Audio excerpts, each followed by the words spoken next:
Hi friends, welcome to பாவையின் பாதையில் channel. இன்னைக்கு இந்த வீடியோல என்ன பார்க்க போறோம்னா கனரா பேங்கோட கோல்ட் லோன் பத்தி தான் பார்க்க போறோம். நான் இப்போ ரீசெண்டா கனரா பேங்க்ல என்னோட ஜுவல்ஸ் வந்து அடமானம் வச்சிருக்கேன். லாஸ்ட் டைம் நகையை திருப்பும்போது ஒரு வீடியோ போட்டிருந்தேன்.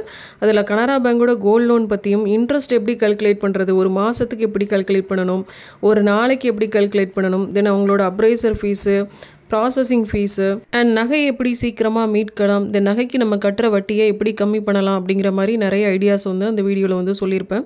ஸோ இந்த வீடியோவோட கடைசிலையும் அந்த வீடியோவை நான் அட்டாச் பண்ணுறேன், தேவைப்படுறவங்க செக் பண்ணி பாருங்கள். அந்த வீடியோலேயே நிறைய பேர் நிறைய டவுட் கேட்டிருந்தீங்க, எல்லாத்துக்குமே நான் ரிப்ளை பண்ணியிருப்பேன்னு நினைக்கிறேன். இருந்தாலுமே இன்னும் நிறைய பேருக்கு சில கிளாரிஃபிகேஷன் இருக்கிறதுனால இந்த வீடியோ வந்து ஒரு ரியல் டைம் எக்ஸாம்பிளோட நான் எப்படி நகையை வைக்கிறேன், அதை எப்படி மீட்கிறேன், எப்படி ஆன்லைன்லேயே வந்து இன்ட்ரெஸ்ட்டும் பிரின்சிபலும் நான் பே பண்ணுறேன், எவ்வளோ கட்ட வேண்டிய வட்டிக்கு நான் எவ்வளோ வட்டி கம்மியாக கட்டுறேன் அப்படிங்கிற மாதிரி சொன்னால் நிறைய பேருக்கு யூஸ்ஃபுல்லாக இருக்குங்கிறதுக்காக தான் இந்த வீடியோ வந்து நான் மேக் பண்ணுறேன். ஸோ வீடியோவை கடைசி வரை ஸ்கிப் பண்ணாமல் பாருங்கள். நீங்கள் நகையை வைக்க போகிறதா இருந்தாலும் சரி, இல்லை மீட்க போகிறதா இருந்தாலும் சரி, கட்டாயம் இந்த வீடியோ வந்து உங்களுக்கு யூஸ்ஃபுல்லாக இருக்கும். இப்போ நான் எத்தனை கிராம் நகையை வச்சு அதுக்கு எத்தனை லட்சம் வாங்கியிருக்கேன் அப்படிங்கிறத பார்க்கலாம். நான் நகையை வந்து ரெண்டாக ஸ்ப்ளிட் பண்ணி தான் வச்சுருக்கேன். அதுக்கு என்ன ரீசன் அப்படிங்கிறதையும் போக போக பார்க்கலாம். ஃபஸ்ட்டு நம்ம பார்க்குறது கார்டு 1. இது எப்போ வச்சேன்னு பார்த்தீங்கன்னா ஜனவரி மாதம் 30ஆம், அதாவது போன மாதம் கடைசியில் வச்சுருக்கேன். எவ்வளோ அமௌண்ட் வாங்கியிருக்கேன்னு பார்த்தீங்கன்னா 2 லட்ச ரூபா. இதை நான் எப்போ திருப்பணும்னு பார்த்தீங்கன்னா அடுத்த வருஷம் ஜனவரி மாதம் 29ஆம் திருப்பணும். எத்தனை கிராம் அடமானம் வச்சுருக்கேன்னு பார்த்தீங்கன்னா 49 கிராமும் 600 மில்லி கிராமும். என்னென்ன பொருளில் அடமானம் வச்சுருக்கேன்னா ஒரு செயின், அப்புறம் இன்னொரு செயின் வந்து டாலரோடு சேர்த்து. ஸோ டோட்டலாக சேர்ந்து 2 பொருள். இப்போ ரெண்டாவது கார்டை பார்க்கலாம். இதுவுமே அன்னைக்கு வச்சது தான், ஜனவரி 30ஆம்.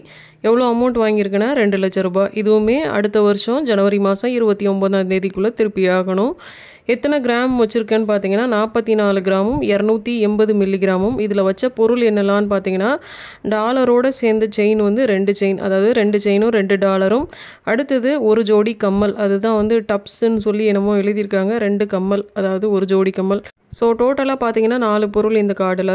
இப்போ எல்லாத்தையும் டீட்டெயில்டாக பார்க்கலாம். ஆல்ரெடி நான் சொன்ன மாதிரி ப்ளச் பண்ணது பார்த்தீங்கன்னா போன மாதம் 30ஆம். அப்போ ஒரு கிராமுக்கு 4900 ரூபா தான் கொடுத்தாங்க. இதுக்கு முன்னாடிலாம் பார்த்தீங்கன்னா ஒரு கிராமுக்கு 5400 ரூபா வரை கொடுத்துட்டு இருந்தாங்க. இப்போ அதை ரெடியூஸ் பண்ணியிருக்காங்க.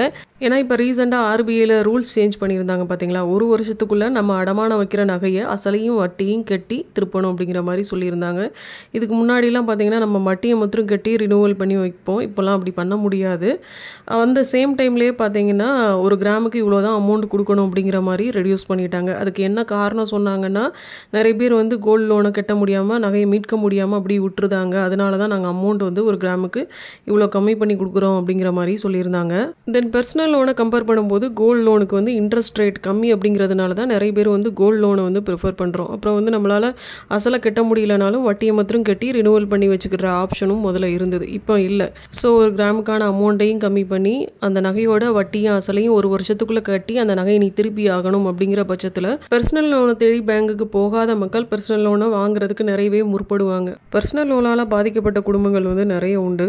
அதில் பாதிக்கப்பட்ட ஆளில் நானும் ஒருத்திங்கிற முறையில் வந்து சொல்கிறேன். ஸோ இது முழுக்க முழுக்க என்னோட கருத்து மட்டும்தான். நீங்கள் பர்சனல் லோன் வாங்க போகிறீங்கன்னா ஒரு டைமுக்கு 2 டைம் நல்லா யோசித்து அப்புறம் முடிவெடுங்க. அண்ட் தென் நான் ப்ளச் பண்ணியிருந்த அன்றைக்கி எனக்கு கொடுத்த இன்ட்ரெஸ்ட் ரேட் வந்து 9%. இப்போ இடையில ரெப்போ ரேட் கம்மியாக இருந்தது பார்த்தீங்களா, அது வந்து நம்ம ஹவுசிங் லோன்ஸில் டேக்ஸ் பே பண்ணுறவங்களுக்கு எல்லாத்துக்குமே ரிஃப்ளெக்ட் ஆகிருந்தது. அதே மாதிரி பார்த்தீங்கன்னா கோல்டு லோனோட இன்ட்ரெஸ்ட்லேயுமே அது ரிஃப்ளெக்ட் ஆகிருக்குன்னே சொல்லலாம். 9% வந்து ஒரு 0.25% கம்மியாகி 8.75% இப்போ எனக்கு அப்டேட் ஆகிருக்கு. இந்த 0.25% வந்து கம்மியானதுனால பெருசாக நமக்கு அமௌண்ட் வந்து கம்மியாகலைனாலும் ஃபைனலாக நம்ம வட்டி கட்டுற அமௌண்ட்டில் வந்து ஒரு 1000 ரூபா வந்து மிச்சமாகும். அதையுமே நம்ம ஃபைனலாக கால்குலேஷன் பார்க்கும்போது பார்க்கலாம். அண்ட் நான் நகையை எடுத்துகிட்டு போகும்போதே பார்த்தீங்கன்னா என்கிட்ட சில கோல்டு காயின்ஸையும் எடுத்துகிட்டு போனேன் ப்ளச் பண்ணுறதுக்காக. பட் கனரா பேங்க்கில் வந்து கோல்டு காயினை வந்து ப்ளச் பண்ண மாட்டேன் அப்படின்னு வந்து சொல்லிட்டாங்க. எனக்கு 4 லட்ச ரூபா பணம் தேவைப்பட்டதுனால நான் 1 லட்சத்துக்கு 3 பவுன் அப்படிங்கிற மாதிரி கால்குலேட் பண்ணி ஜுவல்ஸை எடுத்துகிட்டு போயிருந்தேன். பட் அது 916 இருக்க பட்சத்தில் நீங்கள் 1 லட்ச ரூபாய்க்கு ஒரு 20 கிராம், அதாவது அரௌண்ட் ஒரு 2.5 சவரன் ப்ளச் பண்ணால் போதுமானதாக இருக்கும். எனக்கு 4 லட்ச ரூபா பணம் தேவைப்பட்டதுனால நான் ஒரு 12 சவரன் கிட்ட கால்குலேட் பண்ணி எடுத்துகிட்டு போயிருந்தேன். கரெக்டாக சொல்லலைன்னா 94 கிராம்ஸ். 4 லட்ச ரூபாய்க்கு 94 கிராம்ஸ் நான் கொடுத்துருக்க தேவையில்லை, ஒரு 82 கிராமே கொடுத்துருந்தா போதுமானதாக இருந்திருக்கும். பட் அங்கேருந்து பேங்க் ஸ்டாஃபும் வந்து இதில் நீங்கள் ஏதாவது ஒரு ஜுவல்லை கூட எடுத்துக்கலாம், 4 லட்ச ரூபாய்க்கு இவ்வளோ நகை தேவையில்லைங்கிறத சொல்லியிருக்கலாம்.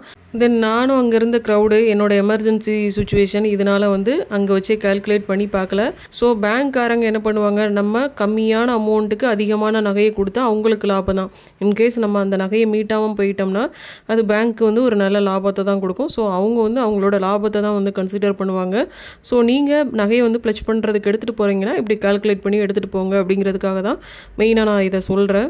அடுத்து நம்ம நகையை ப்ளச் பண்ணும்போதே பார்த்தீங்கன்னா 6 மாதத்துக்கு வைக்கிறீங்களா இல்லை 1 வருஷத்துக்கு வைக்கிறீங்களா அப்படின்னு வந்து கேட்குறாங்க. நான் வந்து என்னால் 6 மாதத்துக்குள்ளே திருப்ப முடியாது அப்படிங்கிறதுனால 1 வருஷத்துக்கு தான் வச்சுருந்தேன். 1 வருஷத்துக்கு வைக்கும்போது பார்த்தீங்கன்னா இந்த ப்ராசஸிங் ஃபீஸு, அப்ரைசர் சார்ஜ் இதெல்லாம் வந்து கொஞ்சம் அதிகமாக வரும். இது 6 மாதத்துக்கு வைக்கும்போது கொஞ்சம் கம்மியாக வரும். 6 மாதத்துக்கு வந்து ஒரு 200 வந்ததுன்னா 1 இயருக்கு வந்து ஒரு 300 அப்படிங்கிற மாதிரி வரும் அப்படிங்கிற மாதிரி சொன்னாங்க. இந்த ப்ராசஸிங் ஃபீஸ் எப்படி கால்குலேட் பண்ணுறாங்கன்னா, நம்ம எவ்வளோ அமௌண்ட் வாங்குகிறோமோ அந்த அமௌண்ட்டுக்கு ஒரு 0.4%லேருந்து 0.5% வரை சார்ஜ் பண்ணுறாங்க. எனக்கு வந்து 0.4% வந்து சார்ஜ் பண்ணியிருந்தாங்க. தென் நகையை ப்ளச் பண்ணும்போதே பார்த்தீங்கன்னா நான் 2 போர்ஷனாக ஸ்ப்ளிட் பண்ணி தான் ப்ளச் பண்ணியிருந்தேன். ஏன்னா இன்கேஸ் ஃப்யூச்சரில் ஏதாவது அமௌண்ட் கையில் கிடைக்கிற பட்சத்தில் ஏதாவது ஒரு கார்டில் இருக்கிறது ஜொல்லையாவது வந்து சீக்கிரம் திருப்பலாம் அப்படிங்கிறதுக்காக தான் 2ஆக வந்து ஸ்ப்ளிட் பண்ணி வச்சேன். அடுத்து நீங்கள் பேங்க்கில் ஜுவல்ஸ் ப்ளச் பண்ண போகிறீங்கன்னா ஹாரம், நெக்லஸ் அதே மாதிரி இருக்க ஜுவல்ஸ் வந்து ப்ளச் பண்ணாதீங்க. ஏன்னா வீட்டில் நம்ம ஜுவல்ஸ் வைக்கிற மாதிரி அவங்க வந்து வைக்க மாட்டாங்க. ஒரு கவருக்குள்ளே வந்து சுருட்டி தான் வைப்பாங்க. ஸோ அந்த நகைகள் வந்து பெண்ட் ஆகி அது உடஞ்சி போகிறதுக்கான வாய்ப்புகளோ இல்லை விட்டு போகிறதுக்கான வாய்ப்புகளோ நிறைய இருக்குது. ஸோ ஃப்ளெக்சிபிளாக இருக்கிற மாதிரி ஜுவல்ஸ் வந்து வைங்க. செயின், பெண்டன்ட்ஸு, பிரேஸ்லெட்ஸு, இயரிங்ஸ் வைக்கலாம். அப்புறம் வந்து பேங்கிள்ஸ் கூட வைக்கலாம். பேங்கிள்ஸ் வைக்கும்போது அந்த பேங்கிள்ஸ்குள்ளே வந்து பிளாஸ்டிக் ரிங்ஸ் மாதிரி வந்து போட்டிருப்பாங்கல்ல, அதை வந்து ரிமூவ் பண்ண சொல்லுவாங்க. ஸோ வெயிட் கம்மியாக இருக்க பேங்கிளாக இருக்க பட்சத்தில் இந்த பிளாஸ்டிக் ரிங்ஸ் எடுக்கும்போது பேங்கிள்ஸ் வந்து வளையிறதுக்கோ உடையிறதுக்கோ வாய்ப்புகள் இருக்குது. ஸோ பேங்கிள்ஸுமே இந்த பிளாஸ்டிக் ரிங்ஸ் இல்லாத பேங்கிள்ஸாக வைக்கிறதுக்கு வந்து ட்ரை பண்ணுங்கள். அடுத்து எனக்கு ப்ராசஸிங் ஃபீஸும் அப்ரைசர் சார்ஜும் எவ்வளோ போட்டாங்க அப்படிங்கிறத பார்க்கலாம். கார்டு 1ல் வந்து ஒரு செயின் வந்து 4.5 பவுனுக்கு வச்சுருக்கேன். இன்னொரு செயின் வந்து 1.25 பவுன். ஸோ டோட்டலாக வந்து 50 கிராம் கிட்ட வச்சுருக்கேன். அதுக்கு 2 லட்ச ரூபா வாங்கியிருக்கேன். அப்ரைசர் சார்ஜ் வந்து ஒரு 236 ரூபா வாங்கியிருக்காங்க. ப்ராசஸிங் ஃபீஸ் வந்து ஒரு 708 ரூபா.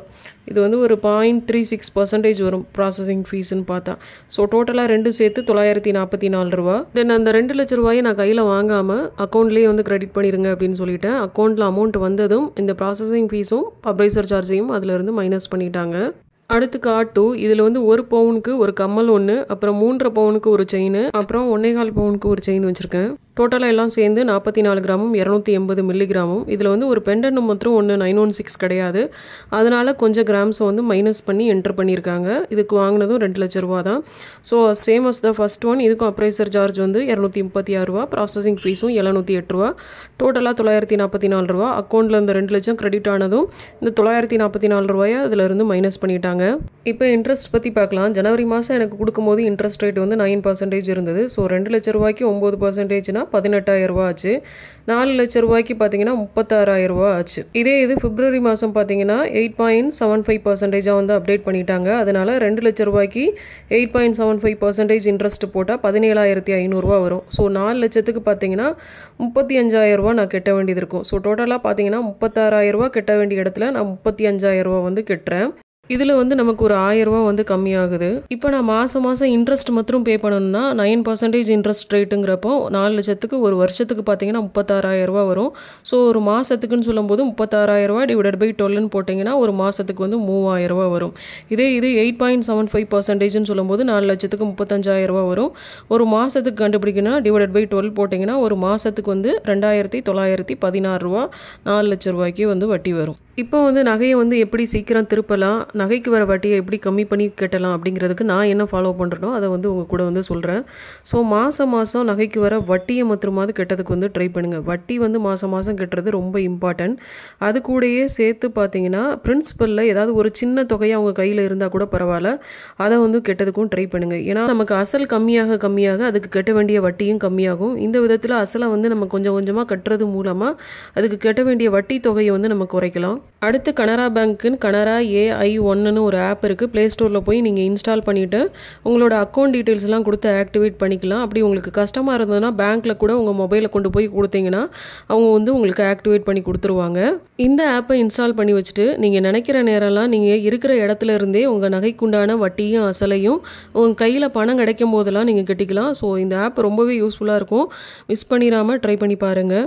அடுத்து இந்த ஆப்பை ஓப்பன் பண்ண உடனே அதோட ஹோம் பேஜ்லேயே பார்த்தீங்கன்னா இதே மாதிரி உங்களுக்கு காட்டும். இந்த ஆப்பை வந்து ஸ்க்ரீன் ரெக்கார்ட் பண்ணுறதுக்கோ இல்லை ஸ்க்ரீன்ஷாட் பண்ணுறதுக்கோ சேஃப்டி இஷ்யூஸ்னால பெர்மிஷன் கிடையாது. அதனால தான் நோட்டில் எழுதி உங்களுக்கு எக்ஸ்பிளைன் பண்ணுறேன். கீழே வந்து நீங்கள் ஸ்க்ரோல் பண்ணிங்கன்னா இதே மாதிரி உங்களுக்கு போர்ட்டல்ஸ் காட்டும். பே அண்ட் ட்ரான்ஸ்ஃபர்னு ஃபஸ்ட்டு காட்டும், அடுத்தது யூபிஐ, அப்புறம் டெபாசிட்ஸ், ஃபோர்த் ஒன் பார்த்தீங்கன்னா லோன் அப்படின்னு காட்டும். இந்த லோனுக்கு கீழே பார்த்தீங்கன்னா இதே மாதிரி ஒரு குட்டியாக ஒரு போர்ட்டல் மாதிரி காட்டும். இதில் வந்து செகண்ட் ஐக்கான் பார்த்தீங்கன்னா லோன் டீட்டெயில்ஸ் அப்படின்னு சொல்லி காட்டும். இதே மாதிரி 8 ஐக்கான்ஸ் வந்து காட்டும். செகண்ட் ஒன் பார்த்தீங்கன்னா லோன் டீட்டெயில்ஸ்னு காட்டும். இதை வந்து நீங்கள் கிளிக் பண்ணுறப்போ லோனோட டீட்டெயில்ஸ் ஃபுல்லாக உங்களுக்கு வந்து ஃபிச் பண்ணி கொடுக்கும். இந்த பேஜில் வந்து உங்களோட அக்கௌண்ட் நம்பர், அப்புறம் நீங்கள் வாங்கியிருக்க கோல்டு லோன், அதாவது ஸ்வர்ணா லோன் போட்டிருக்காங்களா அதோட நம்பர், தென் எவ்வளோ அமௌண்ட்டுக்கு நீங்கள் வாங்கியிருக்கீங்க அப்படிங்கிற எல்லா டீட்டெயில்ஸும் காட்டும். இதை நீங்கள் கிளிக் பண்ணும்போது இதோட ஃபுல் டீட்டெயில்ஸ் வந்து உங்களுக்கு ஃபெச் பண்ணி கொடுக்கும். கஸ்டமர் ஐடி, அக்கௌண்ட் நம்பர், லோனோட டென்யூர், அப்புறம் ஓப்பன் பண்ண டேட்டு, நீங்கள் எப்போ வந்து அதை திருப்பணும், அப்புறம் வந்து இன்ட்ரெஸ்ட் ரேட்டு, அப்புறம் penalty interest rate, instalment amount நீங்கள் ஏதாவது பே பண்ணியிருக்கீங்களா, அப்புறம் அமௌண்ட் அட்வான்ஸாக ஏதாவது பே பண்ணியிருக்கீங்களா, அப்புறம் லோனோட அவுட்ஸ்டாண்டிங், இப்படி எல்லாத்தையும் வந்து காட்டும். அதுக்கு கீழே பார்த்தீங்கன்னா வியூ ஜுவல்லரி டீட்டெயில்ஸ் அப்படின்னு இருக்கும். அதை நீங்கள் கிளிக் பண்ணுறப்போ எந்தெந்த நகையை எத்தனை கிராமுக்கு வச்சுருக்கீங்க அப்படிங்கிற மாதிரி பார்த்துக்கலாம். அப்புறம் ஸ்டேட்மெண்ட்ஸு, இதை நீங்கள் கிளிக் பண்ணும்போது எவ்வளோ அமௌண்ட்டுக்கு லோன் வாங்கியிருக்கீங்க, எத்தனை மாதம் நீங்கள் எவ்வளோ கட்டியிருக்கீங்கிற ஸ்டேட்மெண்ட்ஸ் ஃபுல்லாக பார்த்துக்கலாம். அது பக்கத்துலேயே பார்த்தீங்கன்னா ரீபேமெண்ட்னு ஒரு ஆப்ஷன் இருக்கும். இதை நீங்கள் கிளிக் பண்ணுறப்போ இன்ஸ்டால்மெண்ட்ஸு அப்புறம் அட்வான்ஸ் அமௌண்ட்டுன்னு 2 ஆப்ஷன் இருக்கும். கனரா பேங்க்கில் வந்து இன்ஸ்டால்மெண்ட்ஸ் வந்து பே பண்ண முடியாதுன்னு நினைக்கிறேன். எனக்கு வந்து அது எனேபிள் ஆகலை. ஸோ நான் அமௌண்ட்டில் கிளிக் பண்ணி தான் அமௌண்ட்டை வந்து அட்வான்ஸாக வந்து நானே கால்குலேட் பண்ணி கட்டிக்கிட்டு இருக்கேன். ஸோ நீங்களும் மாதம் கட்டாயம் இன்ட்ரெஸ்ட் வந்து பே பண்ணிடுங்க. அமௌண்ட்டில் வந்து ஒரு சின்ன தொகை, ஒரு 1000, 500 ஏதோ உங்களால் முடிஞ்ச அளவுக்கு ஒரு சின்ன தொகையை கட்டினீங்கன்னா கடைசியாக திருப்பும்போது உங்களுக்கு ரொம்பவே ஹெல்ப்ஃபுல்லாக இருக்கும். அடுத்தது பெனால்ட்டி இன்ட்ரெஸ்ட் ரேட்டுன்னு 2.36% வந்து போட்டிருக்காங்க. ஸோ பெனால்ட்டி எதுவும் இல்லாமல் பார்த்துக்கோங்க. இன்ட்ரெஸ்ட்டை வந்து கரெக்டாக பே பண்ணிடுங்க. அமௌண்ட்டையும் கொஞ்சம் கொஞ்சமாக பே பண்ணதுக்கு ட்ரை பண்ணுங்கள். தென் இப்போ வர பார்த்தீங்கன்னா கார்டு 1ல் வந்து நான் ஒரு 7,000 ரூபா கட்டி 2 லட்ச ரூபாயை வந்து 1,93,000 ரூபாயை மாற்றிருக்கேன். இதெல்லாம் வந்து ஆப் மூலமாக தான் பே பண்ணியிருக்கேன். அடுத்தது கார்டு 2ல் வந்து ஒரு 2,000 ரூபா கட்டி 2 லட்ச ரூபாயை 1,98,000 ரூபாயை மாற்றிருக்கேன். ஸோ இந்த ஒரு வருஷத்துக்குள்ளே இந்த 4 லட்ச ரூபாயை இன்ட்ரெஸ்ட்டோடு சேர்த்து இந்த ஜுவல்லை வந்து நான் எப்படி திருப்புறேன் அப்படிங்கிறதையும், இந்த 35,000 ரூபாய் இன்ட்ரெஸ்ட்டை நான் எவ்வளோ கம்மி பண்ணி கட்டுறேன் அப்படிங்கிறதையும் உங்க கூட கூடிய சீக்கிரம் வந்து அப்டேட் பண்ணுறேன்.